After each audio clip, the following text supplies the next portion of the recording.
Awesome. Thank you so much for coming, everyone. I'm so excited that you're here. I've been waiting for this for a long time, and I'm really excited about this book and sharing this journey with you guys.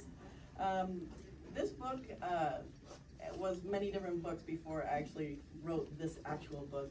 I had quite a journey writing, and I fell in love with writing. I'm not a writer, but now I am. I think it's very addicting. I don't know if anyone writes here, but it's so fun.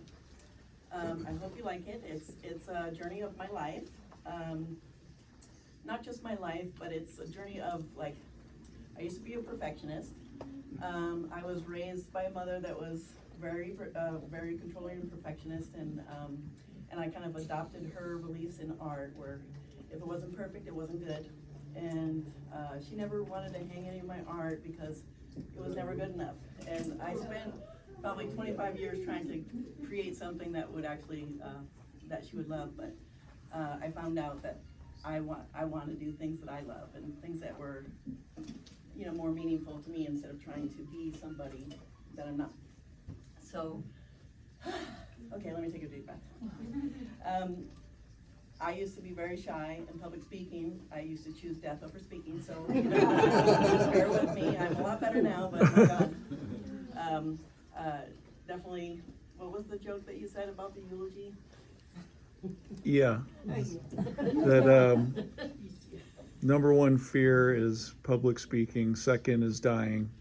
So you'd rather be the person giving the eulogy than the person in the casket. Yes, exactly. Right. I'd rather be in the casket. Not anymore, though. So it's been quite a journey. I spent most of my younger years just feeling like I was never enough, and it kind of spilled over into my life, where I just was attached to everything. I couldn't let go of anything, and if I made a mistake, it was over. It was something that, you know, if I made a mistake with my art, I would just throw it away. I watched my mother, like, you know, she really wanted people to love what she did, but it was, even their reaction wasn't good enough. So she never really had the joy that I write about in this book. And the joy is basically trying to find your 5-year-old child back to who you really were before the world got a hold of you. And I think everyone in this room, you know, has experienced that, where when you were a child, you could dance and sing in front of people. And how many people, raise your hand, can do that right now? Not a lot.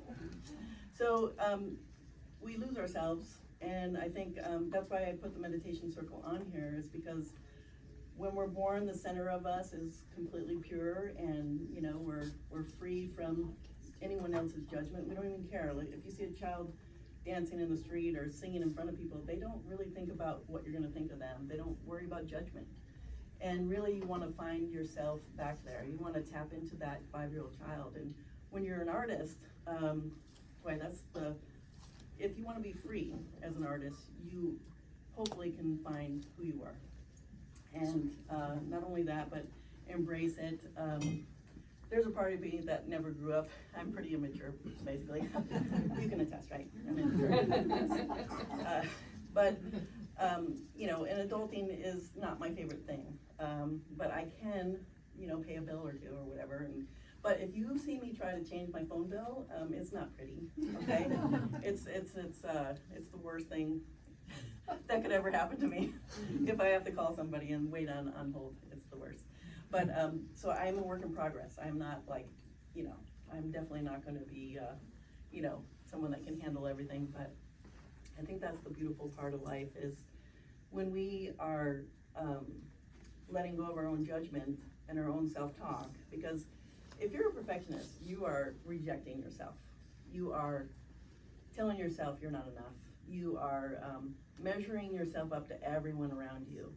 And your inner dialogue is not very nice. And so perfectionism is something that can kill the very best parts of us. And I think that's what made me want to write this book, is because, you know, I am a grateful artist. I'm someone that is just so grateful for anything that I get to do. Anyone that loves my work, I'm grateful. I'm grateful for any minute that I can create. And before, I mean, if, you know, if I didn't have the right amount of time or space, I couldn't create.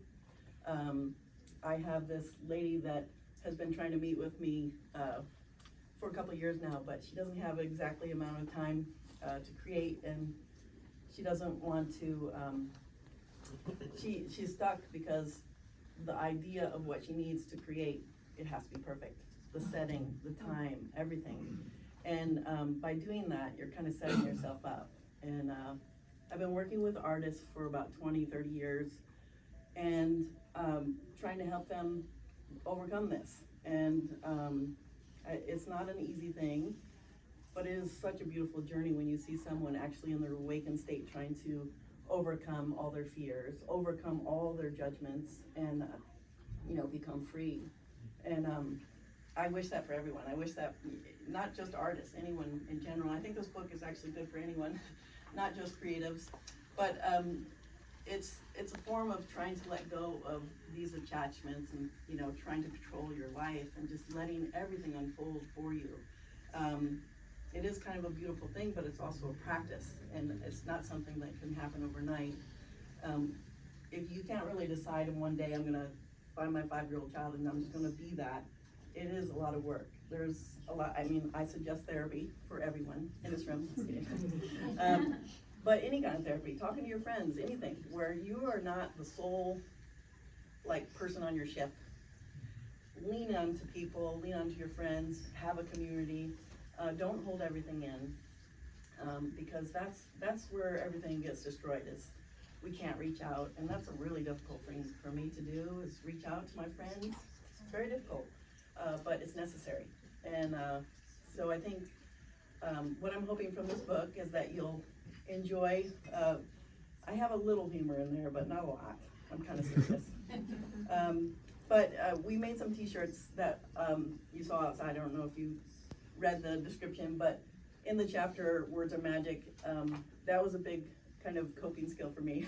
I would react to life all the time. If I'm driving down the road, somebody flipped me off, I would flip them off. I'd have to teach them a lesson, So I started practicing Buddhism when I was about 35, and the monk had said, when you're driving and someone flips you off or cuts you off, say namaste.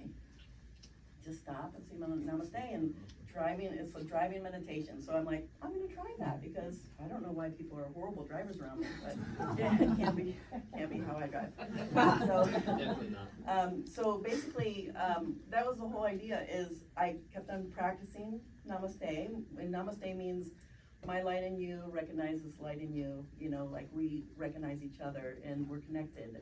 And if you can connect to someone flipping you off, that's pretty impressive. That's really, really good growth. So I would start saying namaste, but under my breath, mother. Yeah. So it worked though, because it made me laugh, and I wouldn't react to somebody being cruel to me. And as an artist, the most important thing you can do is clear your mind every day, and it's a practice, meaning you have to take care of your thoughts.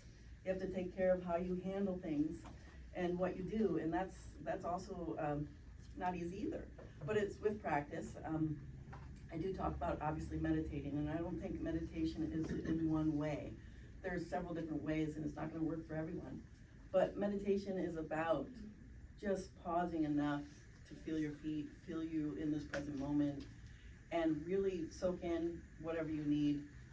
I use Mother Nature. That really does help me and balances my life. And I'll go out and sit in a hammock if I'm having a hard time or something. I'll just listen. My favorite is sound meditation, where you just sit there and listen to the outdoors. You can be anywhere, even buses going by. Sounds beautiful, and But it's just about slowing down. And I have a little bit of an obsessed brain, which I overthink things. And I know a lot of artists, they have too much going on. It's just so busy in the brain. So how do you slow that down, and how do you calm yourself, and how do you clear your mind to create? Because I can't create this unless I'm in a good space, and it took me years to get here. So I think that's kind of the whole purpose of what I wanted to write. And also my art actually became something that I really is a part of me. Is once I let go, I learned how to let go and just be part of a purpose, where what I'm meant to do is give away my art. I'm supposed to give this away. my knowledge, everything that I've gained all these years. Not that I'm an old fogey or anything, but I'm getting up there. But there's many, many years of trial and error, and all kinds of different recoveries of all kinds of different traumas. So a lot of people spend their whole life trying to just ignore what's happened to them in their past. Addictions happen, behaviors that are not really great for you happen because we don't want to see this ugly part of us or something that just is painful. We look for the easier, softer way, and we try to kind of live our life that way. But by doing that, we kind of turn off all the possibilities in our life. We kind of sit still. And addictions and things like that are things that kind of can really stop your life from flourishing. And I think that's kind of a big part of the book too. And I feel like this is my life purpose. And once I decided that everything unfolded. I was able to get into this gallery that I dreamt about for 15 years. I used to stand in this window, stare in here, and imagine, I just want to be in this, gallery. I can just see it happening, but for 15 years, nothing would happen. Because I was stuck in perfectionism, so I couldn't really get to myself yet. So I want to encourage you all to find yourself. And I'm sure a lot of you already have. I mean, there's a lot of evolved people in this room. But it is a practice. It's something that you got to work on every day. And I like to read inspirational books all the time. I like to talk with a lot of people that are like-minded and just share our experiences. I like to be there for anyone that needs me. And then anyone in this room, if you need me, give me a call. So, but it's really an important thing to kind of have that interconnection with everyone. Like, I'm a very visual person, and I have this energy right now in my heart, and I'm attached to every single person here. That's how I see it. When I'm talking to someone, I just feel this energy, and we're connected. I know you, you know me, So it is a really beautiful thing to live and be really aware of your energy and what you're putting out in the world. So thank you so much for coming. And I'm really grateful. I hope you like the book. I'm really proud of it. And we're going to give away, we have a raffle that we're going to give away. So Doug, you're going to grab.